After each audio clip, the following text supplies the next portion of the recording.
Hello, this is Esther Vilar. She wrote the book, The Manipulated Man, in 1971, 50 years ago now, or will soon be 50 years. She was saying stuff that MGTOW started talking about 40 years before them. And when this book came out, it made a splash, then men went back to sleep. Now I'll play, it's almost 4 hours long, so I'm only going to play a little bit of it for you. No, one can hardly assume men do all this for pleasure and without feeling a desire for change. They do it because they've been manipulated into doing it. Their whole life is nothing but a series of conditioned reflexes, a series of animal acts. A man who is no longer able to perform these acts, whose earning capacity is lessened, is considered a failure. Indeed, he stands to lose everything: wife, family, home, his whole purpose in life. All the things, in fact, which give him security.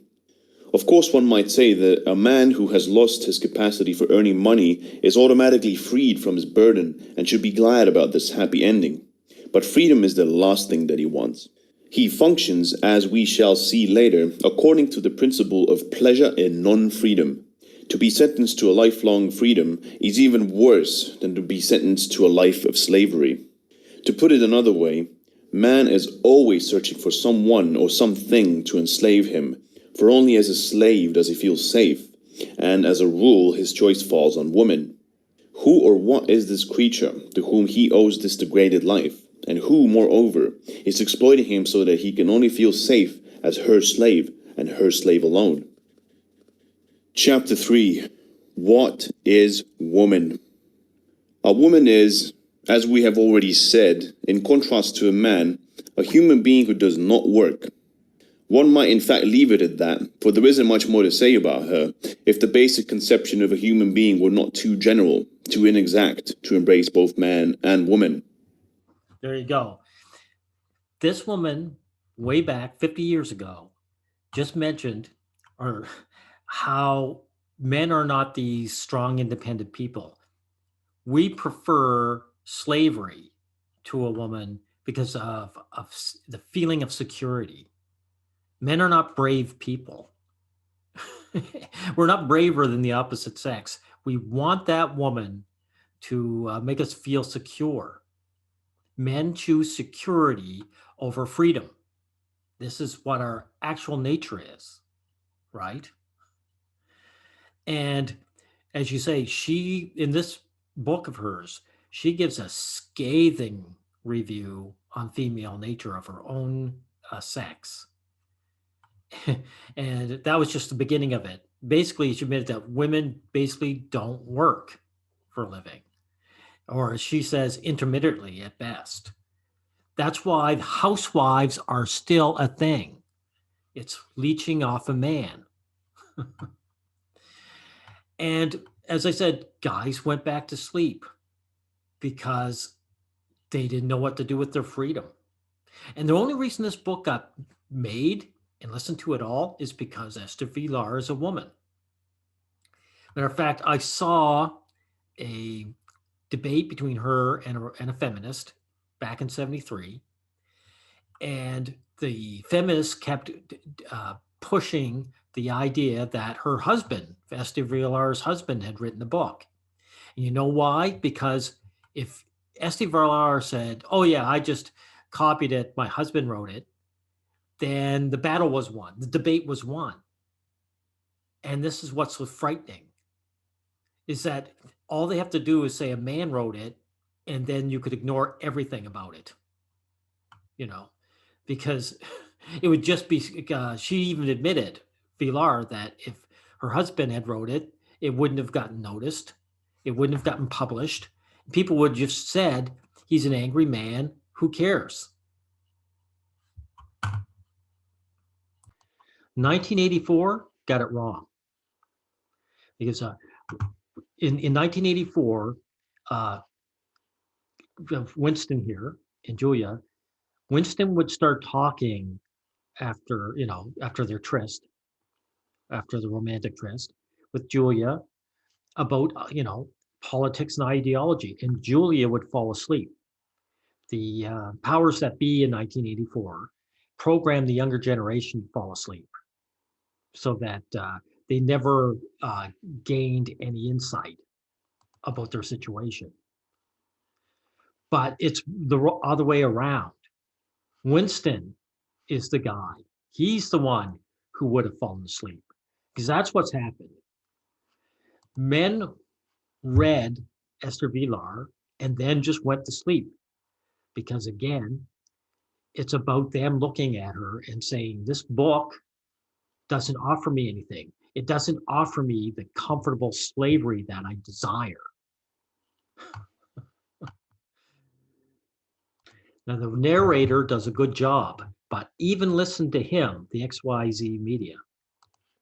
Hello, and welcome to this reading of Esther Vilar's 1971 book, The Manipulated Man.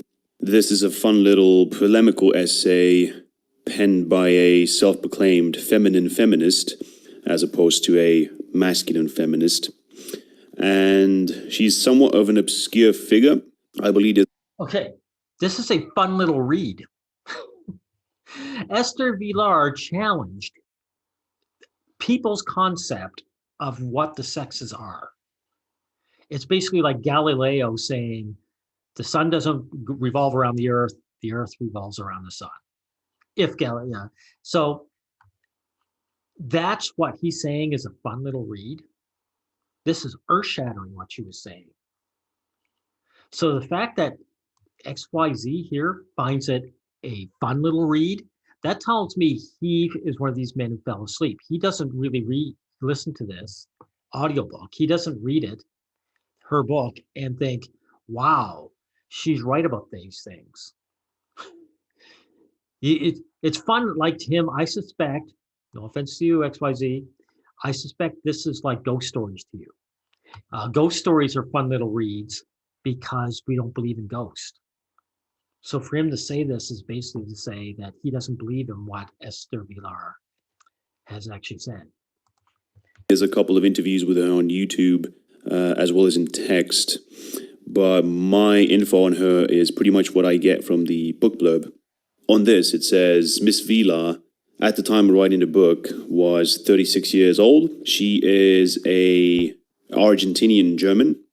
She used to be a sociologist and a doctor before becoming a best-selling author.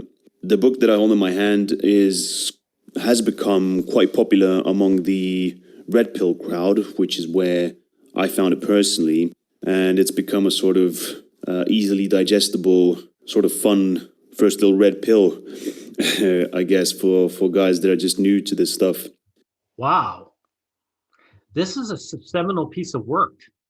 And this guy's calling it a fun little read, and also uses the red pill crowd, which is actually true, but it's, you may as well have said incel crowd or anything like that.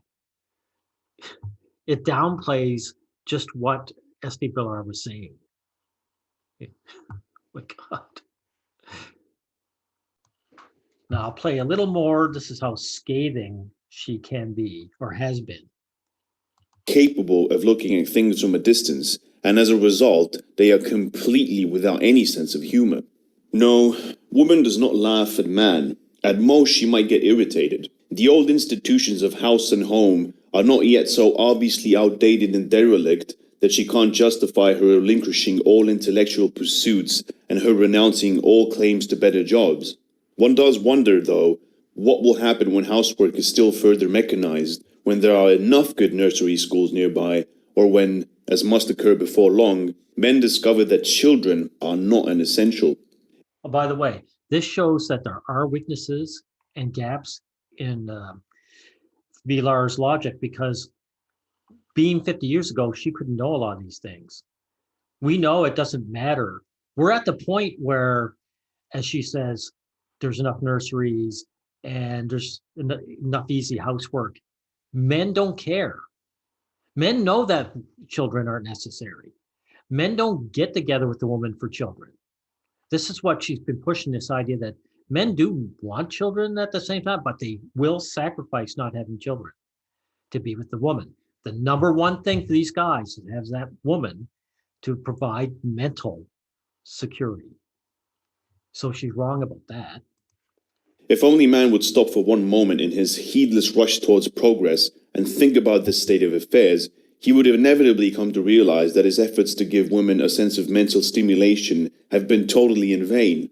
It is true that woman gets progressively more elegant, more well-groomed, more cultured, but her demands on life will always be material, never intellectual. Has she ever made use of the mental processes he teaches at his universities to develop her own theories? Has she made use of the research institutes he has thrown open to her for any kind of original individual research of her own? Will it never occur to man that woman does not read the wonderful books with which he fills his libraries? And though she may well admire his marvelous works of art in museums, she herself will never create, only copy. Even the plays and films' visual exhortations to woman on her own level to liberate herself are judged only by their entertainment value. They will never be a first step towards revolution. When a man, believing the woman his equal, realizes the futility of her way of life, he naturally tends to think that it must be his fault and that he must be suppressing her. Yet in our time, women have no longer been subjected to the will of men. In fact, quite the contrary. They've been given every opportunity of achieving freedom, and if, after all this time, they have not liberated themselves and thrown off their shackles, we can only arrive at one conclusion, that there are, in fact, none to throw off. There you go. There you go. That's one of the most important things she has said. I don't think I need to play too much more. I'll put in the description box so you guys can listen to the whole thing. But like I say, she just mentioned way back then. This is back when the second wave feminists were going strong, and she was saying there was no shackles there. Men never oppressed women. She was saying what I said just this year, 50 years ago. She saw it, you know. So men have been gaslighted by the opposite sex, from the dawn of time for decades and decades at least, across the world, throughout history. And 50 years later, they still take it. They still want to believe it.